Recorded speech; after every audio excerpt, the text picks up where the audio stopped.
going to move into questions prepared for each individual candidate. These questions were crafted in response to your questionnaires. The next question is for Mr. Barron. Mr. Barron, in your questionnaire, you prioritized crafting equitable transportation solutions for students as a 6 out of 7. This is especially critical in Baltimore City, where nearly 29,000 students rely on MTA public transit to get to school each day.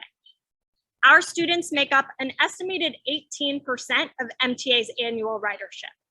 Many travel upwards of an hour each way on unreliable, infrequent transit, resulting in lost learning time when they arrive at school. Over the past year, members of our coalition fought tirelessly to ensure our students continue to have access to free public transit that is safe, accessible, and reliable. This has included regular meetings with the MTA regarding the policy recommendations to combat major challenges that students face during their commutes. As a result, the MTA committed to launch an anti-harassment campaign and develop an MTA Youth Advisory Council. However, we've not seen any progress on either. As the next governor, how would you plan on holding the MTA accountable to their commitments regarding improving transportation for students? So it's very question.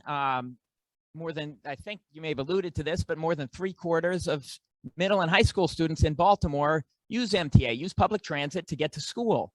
And a study done a couple of years ago found that most of them find it very unreliable and are late to school, which impedes education. And I mean, this is sort of a basic issue of government functioning that needs to be fixed. I myself, I've ridden the bus. I'm a big fan of mass transit. I've ridden the bus myself to work from Bethesda to DC for 25 years. That system is about 90% reliable, but that's not good enough because people end up, and in Baltimore, it's much worse, especially for Baltimore students. So I think we need to do two things. Number one, make sure the funding is there. Number two, make sure there is a quality assurance system in place, meaning just to make sure reliability gets up above 95%, so that when students have when a bus driver, if it happens to be a bus, if they don't show up, there's somebody who replaces them. But there needs to be a good quality control system in place in addition to the funding.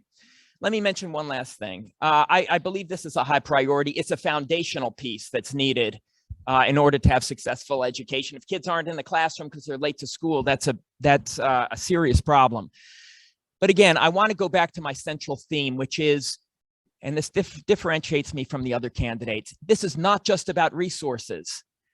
It's about how you spend those resources. My campaign is focused on smart solutions.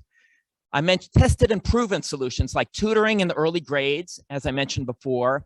We should also expand career academies in high poverty high schools because they've been tested and shown to increase long-term workforce earnings by $3,000 per student. I look forward to discussing other